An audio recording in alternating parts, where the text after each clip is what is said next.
Hello YouTube, Man here, and welcome to another segment of Sean's DVD collection. This will be my 1st of September 2013 DVD update. I'll be showing you some things I got over the past couple of months, from May to August. So the first thing I've got is The Artist. Now, this is a tribute to silent cinema, and it is basically about a silent movie star whose career is going down the drain, is basically becoming more washed up as the talkies begin to rise. So this is sort of basically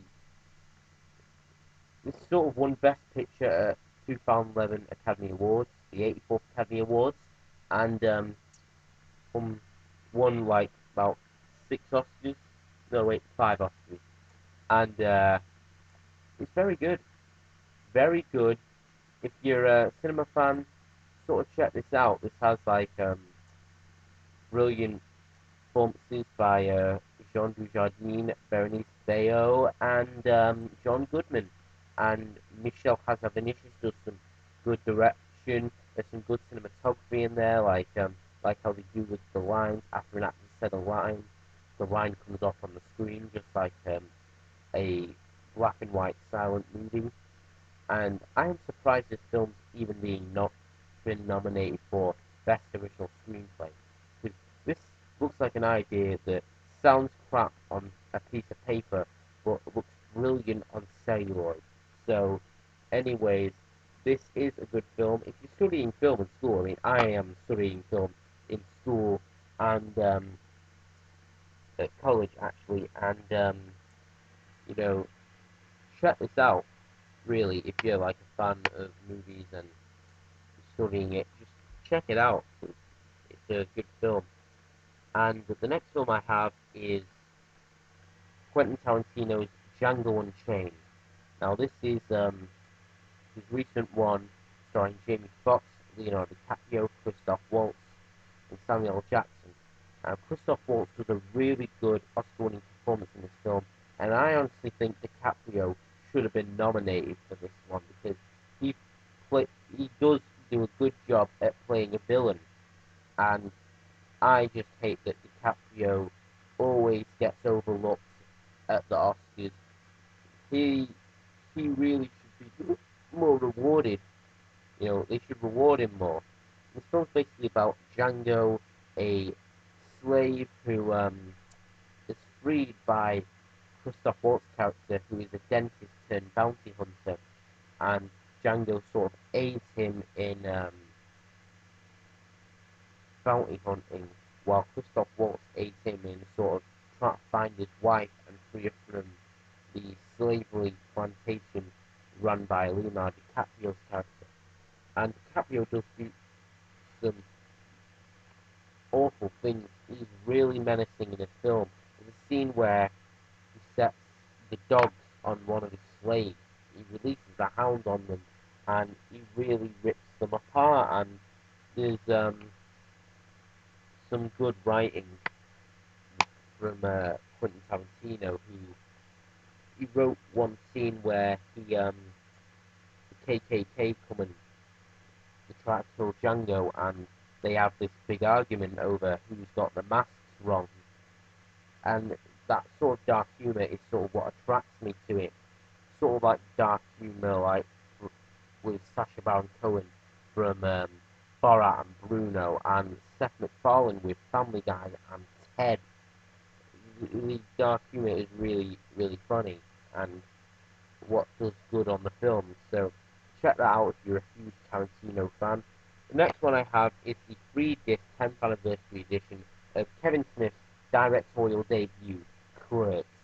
And this is one where I can't really show you the inside of it right now because it would be, it's a digipack, so it'd be a hassle to sort of open and show,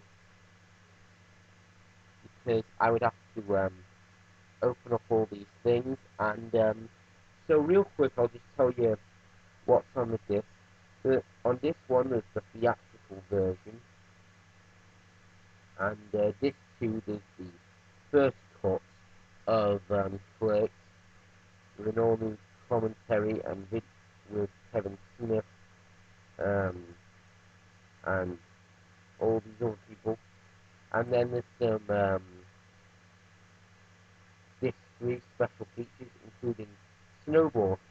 the story of Clerks.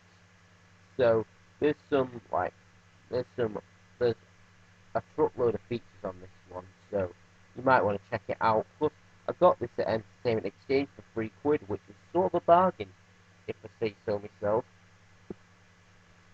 And the next, now these movies, like these 6 or 7 movies, I got whilst I was on holiday in Belfast celebrating my cousin's 30th birthday. So the first one I have is The Woman in Black, Daniel Radcliffe's first big screen appearance since Harry Potter and the Deathly Hallows Part 2. And this is the first since the revival of the British horror company Hammer. So this is based on a classic book and the stage play. It's basically Daniel Radcliffe's character is like a lawyer who goes to this town to sort out the affairs of this woman, and it's in the countryside.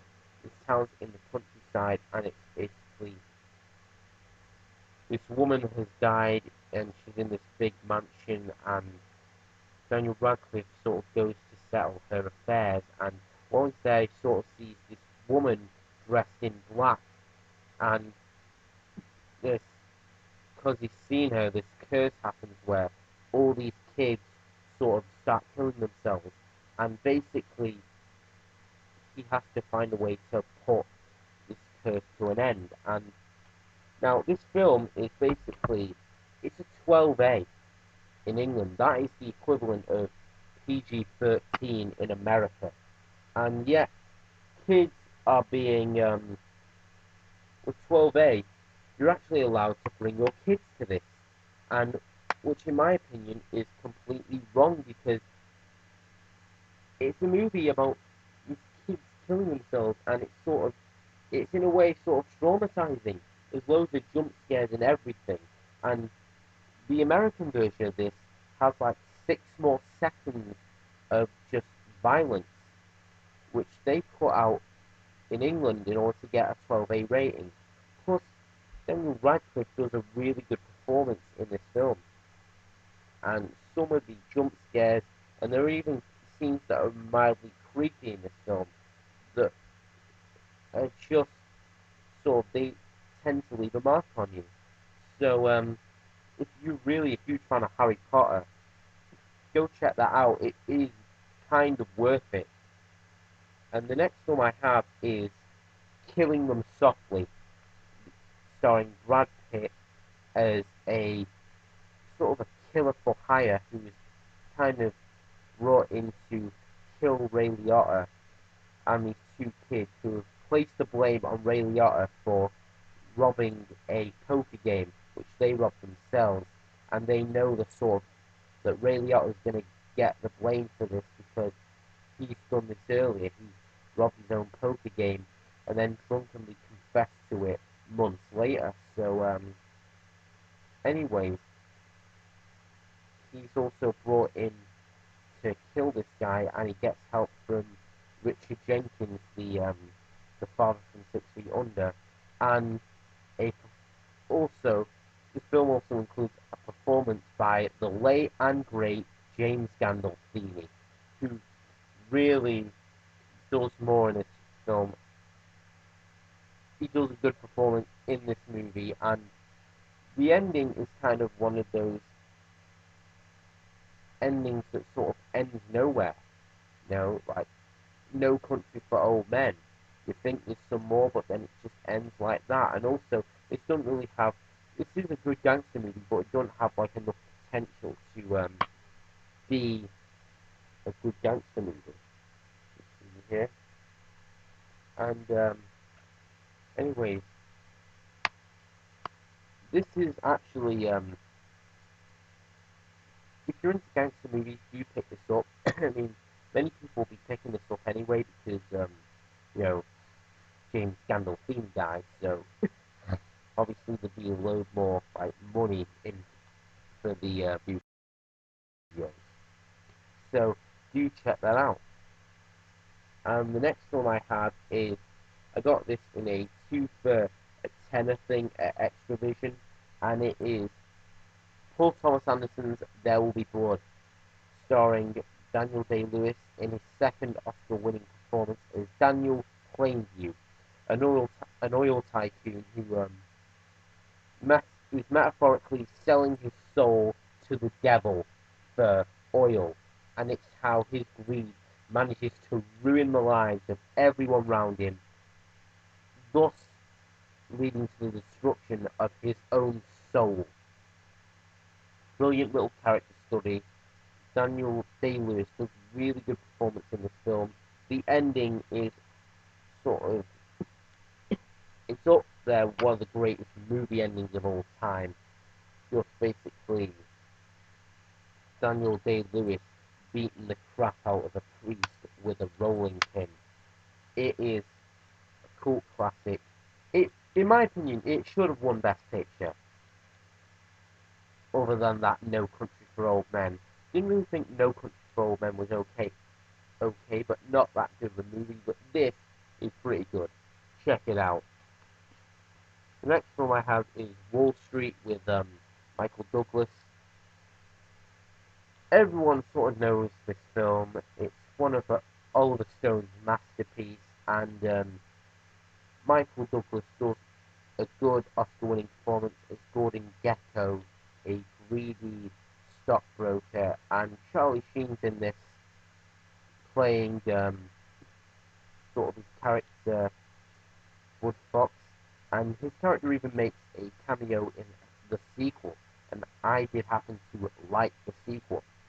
So, anyways, this is sort of a pretty good film, you know. I have to like it because I sort of like New York. New York is actually pretty good, and also did tend to like the sequel. So, anyways, just basically pick this up because it is sort of a masterpiece. And speaking of masterpieces, I got like 2 Blu-rays for a tenner deal at Sainsbury's, and it is first one I have is Quentin Tarantino's Reservoir Dogs. The film is basically about a group of thieves who they attempt to rob this bank, but it all goes badly wrong because someone snitched on them, and they basically spend the whole movie in this warehouse trying to find out who the snitch is.